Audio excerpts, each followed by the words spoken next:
दोस्तों, आप सभी को सावन मास की बहुत बहुत शुभकामनाएं। दोस्तों, पूज्य गुरु जी ने बताया सावन के महीने में अगर आप भी धोते हैं बाल तो हो जाएं सावधान, पति संतान परिवार दरिद्रता दोष बढ़ता है, संकट आता है। सावन में ऐसे बाल धोने से आती है बर्बादी। दोस्तों, सावन का महीना 2025 11 जुलाई दिन शुक्रवार के दिन से शुरू होकर और 9 अगस्त तक रहेगा। सावन का पहला शुक्रवार यानी 11 जुलाई मां लक्ष्मी के आने का संकेत देता है। कई शुभ वर्षों के बाद आकर के ऐसा विशेष और दुर्लभ महासंयोग है। 11 जुलाई 2025 का सावन, जो कि 11 जुलाई को सावन शुरू हो रहे हैं, और इधर 11 जुलाई के दिन ही सावन शुक्रवार का दिन पड़ेगा। इस दिन खरीदारी का विशेष महत्व होता है। शुक्रवार का दिन धनलक्ष्मी को समर्पित है। मेकअप आदि खरीदने का, वस्त्र आदि खरीदने का तथा वाहन खरीदने का शुभ मुहूर्त खासकर सावन में शुक्रवार पढ़ना अत्यंत विशेष कार्य माना गया है। बहुत ही शुभ मौके पर सावन शुरू हो रहे हैं, जो कि साक्षात महादेव का आगमन हो रहा है, विष्णु जी तथा धन लक्ष्मी का आगमन हो रहा है। 11 जुलाई के दिन ही सावन शुक्रवार का पहला दिन पड़ने से 4 चांद लग गए हैं। तो समझो भैया, महादेव के साथ साथ साक्षात लक्ष्मी नारायण तथा मां पार्वती की विशेष कृपा भी बरसने वाली है। सावन शुक्रवार के दिन साक्षात शिव पधार रहे हैं, उनके स्वागत में कोई कमी नहीं होना चाहिए, भक्तों का बेड़ा पार लग जाएगा। दोस्तों, इस बार 4 सावन सोमवार पड़े हैं। पहला सोमवार व्रत 14 जुलाई के दिन मनाया जाएगा और दूसरा सोमवार व्रत 21 जुलाई को पड़ेगा और तीसरा सोमवार का व्रत 28 जुलाई के दिन मनाया जाएगा। ऐसे में चौथा जो अंतिम व्रत मनाया जाएगा उसकी तारीख है 4 अगस्त और समाप्ति 9 अगस्त को होगी। इसी दिन बहन अपनी भाई की कलाइयों पर रक्षा सूत्र यानी राखी बांधेंगी। रक्षाबंधन का मुहूर्त हम आपको अगली वीडियो में बताएंगे। सबसे पहले हम जानते हैं कि सावन के महीने में बाल क्यों नहीं धोना चाहिए। घर परिवार बर्बाद हो जाता है, पति की मृत्यु हो जाती है, संतान कष्ट होता है, व्यापार नष्ट हो जाता है, ग्रह क्लेश बढ़ जाते हैं, राहु केतु पितृदोष लग जाता है, संकट हमारे ऊपर मंडराने लगता है। आइए जानते हैं। दोस्तों, सावन के इस पवित्र महीने में भूलकर भी अपने केश यानी बाल ऐसे कभी मत धोना, बने बनाए काम सब बिगड़ जाते हैं। अगर आप भगवान शिव से प्यार करते हैं तो कमेंट बॉक्स में सच्चे दिल से लिखें हर हर महादेव, ओम नमः शिवाय, और हमारे चैनल को सब्सक्राइब करके इस बेल आइकन को जरूर दबाइएगा। महादेव के लिए एक लाइक तो बनता है, लाइक जरूर करें। दोस्तों, सावन का महीना बहुत ही शुभ और खूबसूरत महीना होता है, प्यार का महीना होता है। सावन का हर एक दिन उतना ही पवित्र माना जाता है जितना कि गंगाजल, माँ का आंचल। सावन में शिव जी की पूजा अर्चना करने से मनोकामना पूर्ण होती है। अच्छे वर की कामना करने वाले लोग सावन सोमवार व्रत अवश्य रखें। जो महिला सावन सोमवार का व्रत संपूर्ण करती हैं तो साक्षात महादेव उनके लिए वर स्वयं ढूंढते हैं, और वह वर कोई मामूली वर नहीं होता साक्षात, अपितु उसमें महादेव का गुण होता है। उसे वर को महादेव का आशीर्वाद मिलता है, प्राप्त होता है, मां पार्वती का आशीर्वाद मिलता है, धनलक्ष्मी उसके जीवन में हमेशा बनी रहती है। आपको बता दें, सावन जब बरसते हैं तब अक्सर हम उसमें स्नान करते हैं तथा बालों को धोते हैं। पूरे सावन हम खुशी से बरसात का लुत्फ उठाते हैं। लेकिन क्या आप जानते हैं, सावन के इस पवित्र महीने में किसी भी महिला को ऐसे बाल कभी नहीं धोने चाहिए। हो जाती है पति की मृत्यु, पति का काम धंधा बिजनेस सब ठप हो जाता है, संतान को मिलते हैं कष्ट। आइए जानते हैं। दोस्तों, आज का विषय है सुहागन महिलाएं किस दिन बाल धोएं और किस दिन ना धोएं। सुहागन महिलाएं ग्रह लक्ष्मी होती हैं। ग्रह लक्ष्मी यानी कि घर की सुख समृद्धि आप पर निर्भर है। ऐसे में सुहागन महिलाओं को कब अपने बाल या फिर सिर धोना चाहिए और कब नहीं, ये तिथि और वार पर निर्भर है। दोस्तों, पहले बात करते हैं तिथि की। अमावस्या, एकादशी और पूर्णिमा के दिन बाल नहीं धोने चाहिए, बहुत ही घोर अनर्थ माना जाता है। ज्योतिष शास्त्र के अनुसार अगर देखा जाए तो अमावस्या, एकादशी और पूर्णिमा तिथि पर चंद्र या तो उच्च या फिर नीच स्थिति में होता है। ज्योतिष कहते हैं कि चंद्रमा मस्तक को प्रभावित करता है। दोस्तों, दूसरा, हमारे हिंदू पंचांग में तिथि के अनुसार ही व्रत और त्योहार मनाए जाते हैं। ये शुभ दिन है, इनके एक दिन पहले बाल धोने चाहिए, ना कि उस दिन पर। धर्मशास्त्रों के अनुसार माना जाता है कि सावन के महीने में किसी भी समझदार कन्या को, स्त्री को, औरत को सावन में जो वर्षा आदि होती है तो उसमें खुले बाल स्नान नहीं करना चाहिए, घोर पाप माना जाता है। इससे पितृ उत्पन्न होते हैं और पितृदोष लग जाता है। शास्त्रों के अनुसार हमारे ऋषि मुनि पुस्तक में बताते हैं, खुले बाल से जो पानी टपकता है उससे राहु की उत्पत्ति होती है और हमारे पितृ नाराज होते हैं।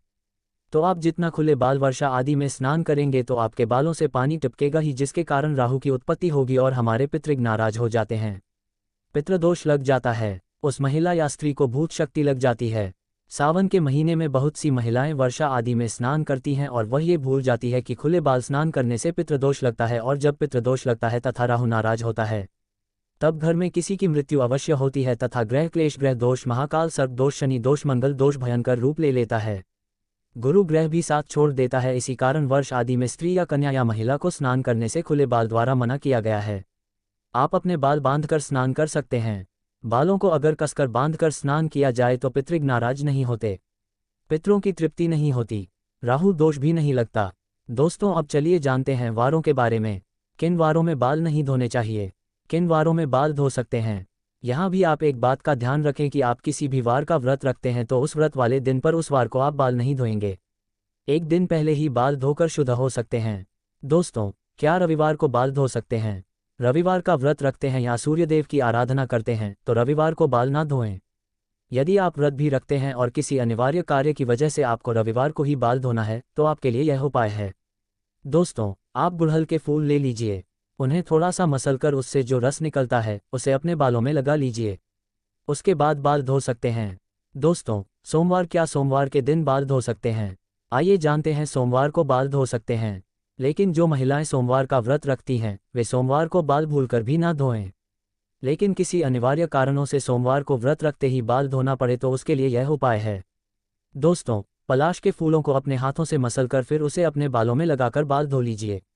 इससे आपके ऊपर बनने वाली अशुभता शुभता में बदल जाएगी और आप बाल धो सकते हैं। इससे आपको शिव के क्रोध का सामना नहीं करना पड़ेगा। पलाश के फूल आपको ढूंढने पर ही मिलेंगे। दोस्तों, मंगलवार को बाल नहीं धोने चाहिए। माना जाता है कि इस दिन बाल धोने से आर्थिक परेशानियों का सामना करना पड़ सकता है। साथ ही साथ विवाहित जीवन में भी बाधाएं आने लगती हैं। यदि किसी कारणवश मंगलवार को ही आपको बाल धोना पड़े तब ऐसे में लगने वाले दोष से बचने के लिए करें यह उपाय। आंवले का रस या फिर आंवले के चूर्ण का पेस्ट बनाकर आप उसे अपने बालों में लगा लें और फिर अपने बाल धो लीजिए। दोस्तों, बुधवार को महिलाएं बाल धो सकती हैं, लेकिन मान्यता है कि यदि किसी महिला के छोटे भाई हो तब ऐसे में वह बाल ना धोएं, क्योंकि बुधवार का अधिपति बुध ग्रह हमारे छोटे भाई बहनों के कारक हैं। इस दिन बाल धोने का दोष हमारे छोटे भाई को लगता है। इससे बचने के लिए एक उपाय है। आप वरुण देव यानी कि जल के देवता को या फिर बुधवार के स्वामी श्री गणेश जी को अपना बड़ा भाई बना लें। दोस्तों, कैसे करें, आइए जानते हैं। किसी भी पूजा में जब कलश स्थापना होती है तब उसमें जल भरते हैं तो उस जल में वरुण देव का आह्वान करके प्रार्थना कीजिए कि हे वरुण देव, मैं आपको अपना बड़ा भाई मानती हूँ, कृपया आप मेरी और मेरे परिवार की रक्षा करें। दोस्तों, ऐसे ही हर पूजा में सर्वप्रथम श्री गणेश जी की पूजा होती है। तब भी आप उनसे प्रार्थना कर सकते हैं कि वे आपके बड़े भाई बन जाए और आपकी रक्षा करें। फिर भी दोस्तों, किसी कारणवश बुधवार को यदि आपको बाल धोना पड़े तो इसके दोष से बचने के लिए करें यह उपाय। तुलसी के 5-6 पत्ते लें और उसे मसलकर अपने बालों में लगा लें, फिर बाल धो लीजिए। बड़े से बड़ा संकट अपने आप समाप्त हो जाता है। यदि घर में तुलसी नहीं है तो आस पड़ोस में किसी से 5-6 पत्ते मांग लें। दोस्तों, गुरुवार को सुहागन महिला ही नहीं, किसी भी स्त्री पुरुष को अपने बाल नहीं धोने चाहिए, नहीं तो आपको अगले जन्म तक इसका पाप लगेगा, क्योंकि गुरु ग्रह सबका गुरु है। आपको पता ही होगा कि गुरुवार को पोछा भी नहीं लगाना चाहिए। ऐसी मान्यता है कि गुरुवार को बाल धोने से या फिर घर में पोछा लगाने से ऐसे कार्यों से माँ लक्ष्मी रुष्ट हो जाती है। गुरु का नाश होने से घर में क्लेश बढ़ते हैं, बर्बादी आती है, घर का नाश होता है। दोस्तों, यदि गुरुवार को अनिवार्य कारणों से बाल धोने पड़े तो इसके दोषों से बचने के लिए करें यह उपाय। थोड़ी सी हल्दी लें या फिर बेसन, या आप इन दोनों को मिलाकर ही एक लेप बनाकर उसे अपने बालों में लगाएं, फिर बाल धो सकते हैं। दोस्तों, शुक्रवार के दिन सुहागिन महिलाएं अपने बाल धो सकती हैं, लेकिन जिन महिलाओं के पुत्र हैं या फिर जिनकी पुत्र प्राप्ति की कामना है तो ऐसे में वह लोग शुक्रवार के दिन बाल ना धोएं। यदि आपको शुक्रवार के दिन किसी अनिवार्य कारणों से बाल धोने पड़े तो उसके दोष से बचने के लिए करें यह उपाय। पहले अपने बालों में थोड़ा सा दही लगाएं, फिर बालों को धो लें। दोस्तों, बात करते हैं शनिवार की। शनिवार को सुहागन महिलाएं अपने बाल ना धोएं। शनिवार यानी कि शनिदेव का दिन माना जाता है। जैसे कि आप जानते हैं, सभी देवों में न्याय के लिए उच्च स्थान शनिदेव को दिया गया है। शनिदेव को न्याय का देवता कहा जाता है। एक तरह से आप इन्हें पूरे ब्रह्मांड का जज कह सकते हैं और इसी कारण सभी लोग शनिदेव के प्रचंड क्रोध से भी डरते हैं। दोस्तों, यदि आपको शनि के प्रकोप से बचना है तो इस दिन आप बाल कतई ना धोएं। किसी अनिवार्य कारणों से इस दिन बाल धोने पड़े तो इस दोष से बचने के लिए पहले अपने बालों में कच्चा दूध लगाएं, फिर बाल धो लें। बालों में थोड़े से कच्चे दूध का छींटा लगाकर बाल धोने से शनिदेव की बुरी दृष्टि नहीं पड़ती, और इतना तो आप कर ही सकते हैं कि थोड़ी से दूध का छींटा अपने बालों में लगाकर शनिवार को जरूर स्नान करें। दोस्तों, हम आपसे कुछ जरूरी बातें शेयर करना चाहते हैं और वह यह है कि सुहागन महिलाएं अपनी मांग में सिंदूर भरती हैं। शरीर के इस स्थान को यानी कि मांग को गंगा स्थल माना जाता है। तो जब यहाँ पर सिंदूर लगाया जाता है तो उसे गंगा सिंदूर कहते हैं। यही पवित्रता और सौभाग्य की निशानी है। इसी कारण जो सुहागिन महिला नहाकर मांग में सिंदूर भरती है वह पूजा पाठ में शामिल हो सकती है, अगर वह बाल ना भी धोए तो, क्योंकि उसे पवित्रता और सौभाग्यवती का वरदान मिला है। दोस्तों, लेकिन पुरुष को हर दिन बाल धोकर ही पूजा पाठ में शामिल होना चाहिए। एक और डाउट रहता है कि मासिक धर्म के दौरान आप बाल धोएं या नहीं। अलग अलग प्रांतों में इसकी अलग अलग प्रथाएं हैं। कई जगह तथा हमारे आसपास में तो आज भी मासिक धर्म के पहले, तीसरे और 5वें दिन कंपलसरी बाल धोते हैं। इसमें तिथि या वार बिल्कुल नहीं देखा जाता। दोस्तों, वहीं डिलीवरी के बाद तुरंत आप तो जानते ही हैं कि मां को बाल धोने ही क्या नहाने भी नहीं देते। 11वें दिन बाल धोए जाते हैं। लेकिन इस विषय में वार और तिथि का आप जरूर ख्याल रखें। दोस्तों, आगे माता सीता कहती हैं, किसी भी सुहागन महिलाओं को ये 5 बातें पता होनी चाहिए, नहीं तो आपको तथा आपके पति को कभी भी मान सम्मान नहीं मिलेगा। आइए जानते हैं। माता सीता कहती हैं, स्त्री को सदैव अपने बाल बांध कर रखने चाहिए, क्योंकि बंधे हुए बाल रिश्तों को बांध कर रखते हैं। स्त्रियों के खुले बाल घर का विनाश करते हैं, जो कि इसका वर्णन महाभारत काल में मिलता है। खुले बाल नकारात्मक शक्तियों को आकर्षित करते हैं। पूर्णिमा और अमावस्या के दिन बालों को कभी खुला ना रखें। कहते हैं इस दिन भूत प्रेत या कोई भी गलत ऊर्जा आपके खुले बाल होने से वह आपको अपना शिकार बना सकती है। आपके पीछे धीरे धीरे दौड़ी चली आती है और आप गहरे कुएं में गिर जाते हैं, यानी संकट में आ जाते हैं। इससे बचने के लिए यह नियम तो मानने ही पड़ेंगे। माता सीता ने दूसरी बात बताई थी, कभी भी सुहागन महिलाओं को पति के बगैर बाहर नहीं जाना चाहिए। इसे तत्काल बहुत ही घोर अनर्थ माना जाता है।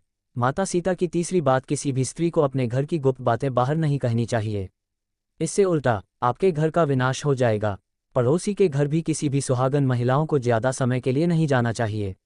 ज्यादा तालमेल नहीं रखना चाहिए। माता सीता की चौथी बात, शादीशुदा महिलाओं को अपनी मांग सदैव भरनी चाहिए।